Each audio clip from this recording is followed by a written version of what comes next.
video series, what we're going to talk about is mostly kind of training theory stuff and how you can improve and or optimize your training coming into the new year for pretty much anything. Actually, we're essentially just going to talk through the scientific principles of strength training, which are covered in a book by big old CWS and Mike Isertail and James Hoffman.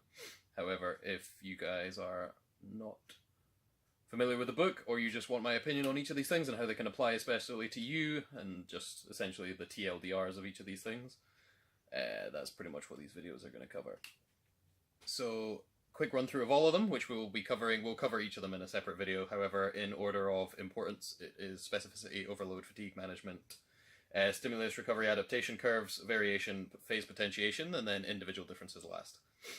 So in today's video, we're going to talk about specificity, which is the most important one and the hardest to say, probably. Making sure your training is specific to the goals you want to accomplish with the training in the first place. So in a powerlifting context, that would be making sure your training is specific to powerlifting. How do you make sure it's specific to powerlifting? One of the easy ways to do that is to work from what you want to compete in and like reverse engineer backwards. It also works the same in a kind of like a sporting context, and most of these things also apply, or specificity anyway, at least applies to skill development as well as just strength. So in a powerlifting context, your specific competition would be a 1 rep max squat, bench, deadlift, well, 3 attempts. So 3 attempts at each of those in a near max to maximal capacity, 1 in that order, all in the same day, in the space of like 6 to 8 hours depending on, or 4 to 6 hours depending on how long the meets run. But essentially like as close to competition environment as possible.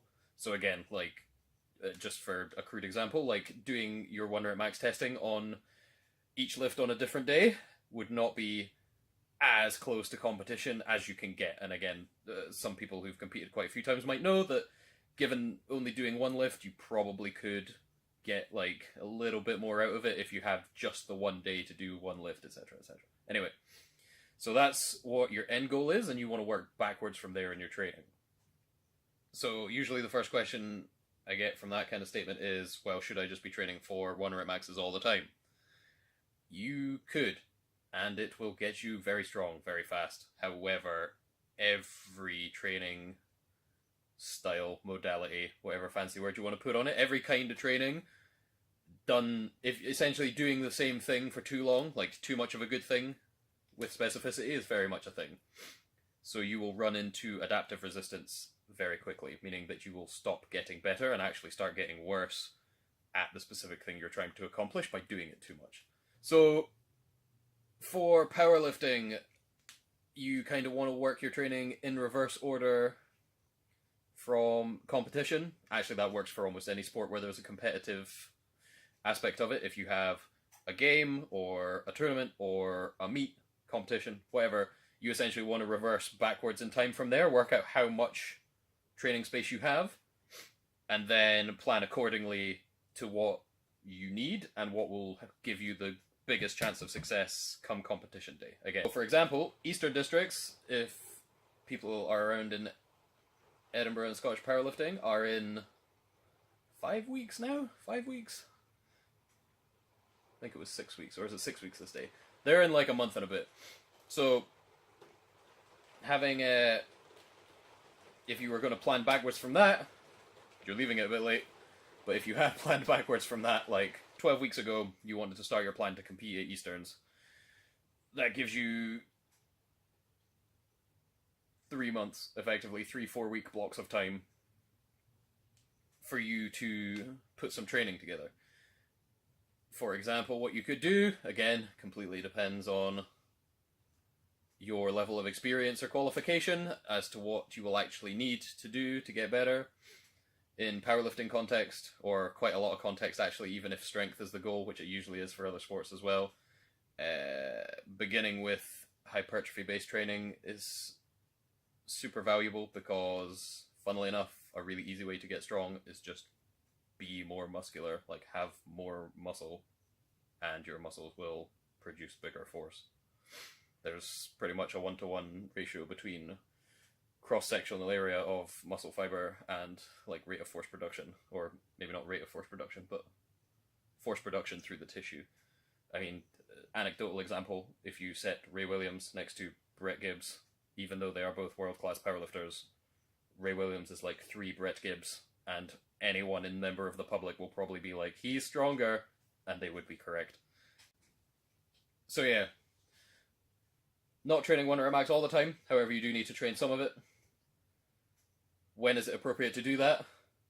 Well, if we want to get more specific towards competition time, probably closer to the time that we're going to be competing would be the time to do our kind of sport practice in this endeavor of powerlifting, which would be your kind of heavy singles.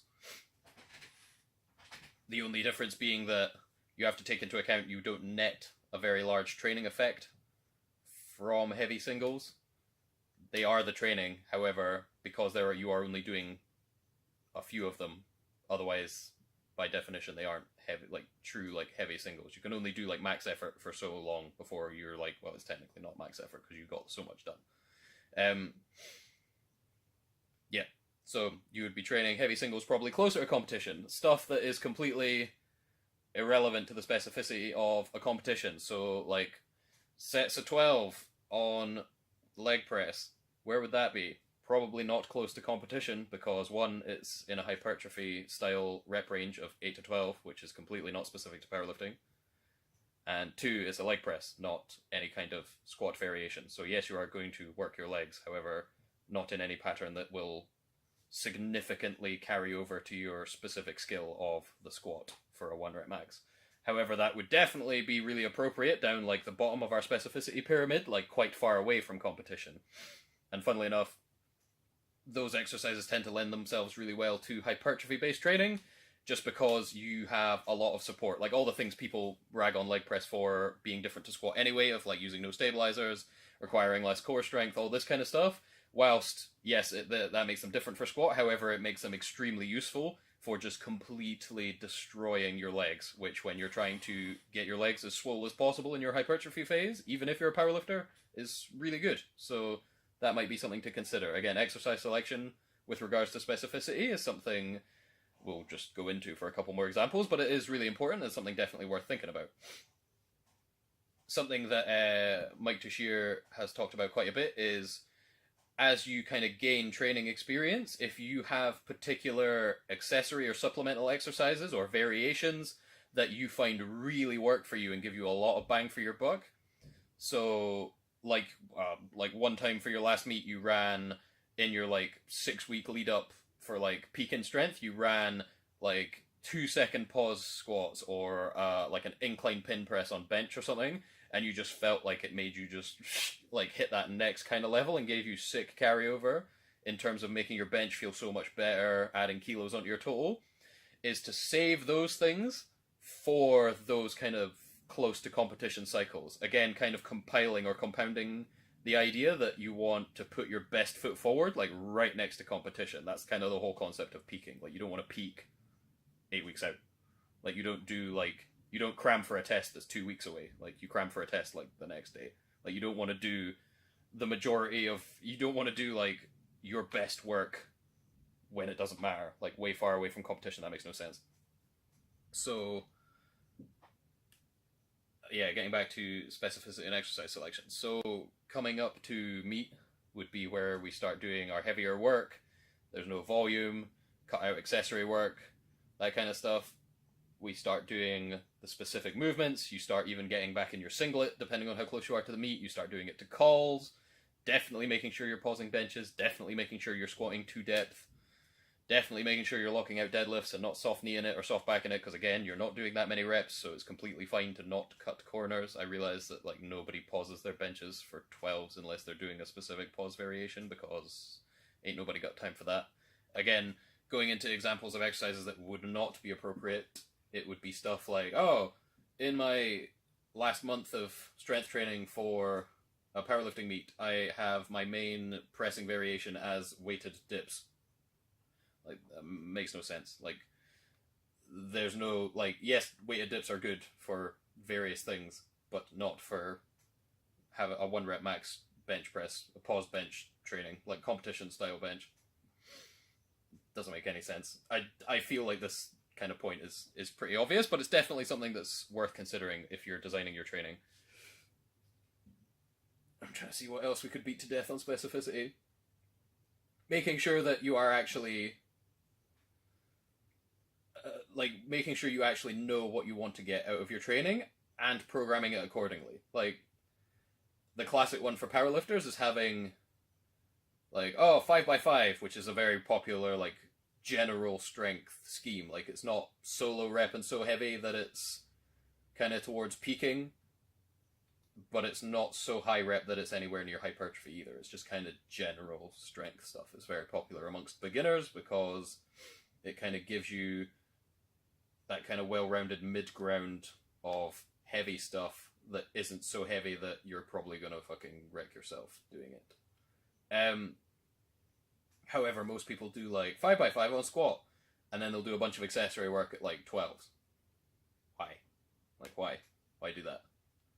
If you can't answer me otherwise that, like, the program says to do it, or, so and so who's strong does it that way, it's wrong. I'm sorry. Doesn't make any fucking sense. If there isn't a good answer for why it's there, it shouldn't be there. Like, done. Like, again, a lot of people who get programs off me when we do hypertrophy-based training, like, the accessory work that you are setting aside kind of energy for could just be more strength training. Like, if you want to get jacked, have a program that's just getting jacked. Like, rather than do 5x5s and a bit of hypertrophy and a bit of this, why don't you just get jacked? Like, why not do 10x5s? Nah, that's too much. That's more like volume-based training. But, like, 5x5 on that, and maybe some other strength stuff on some more specific towards competition level of exercises. So you might do 5x5 on your back squat to competition depth in your competition kit or whatever. Maybe not singlet, that's 5x5 is way too far out. But you might do your 5x5 and then you might do 5x5 on bench. You might do 4x4 on bench, one of those other kind of nice pairing of lifts, depending on what phase of training you're in. If it's just general strength, then yeah, you might just do that kind of stuff. And then just train it more often rather than do a whole bunch of accessory lifts. Like, if you wanted to get jacked, why don't you just do an entire block where all you focus on is just getting jacked? Like, a lot of people get worried about losing their strength when they do hypertrophy programs. However, if you significantly increase the weights that you're handling for 8 to 12 reps, they're going to start coming closer to the weights that you usually do your kind of like 7s and 6s and 5s for, and if you can start cranking them close to those out for like 8s to 10s, that's surely enough kind of objectivity for you to be like, oh, I'm getting stronger just by having more muscle.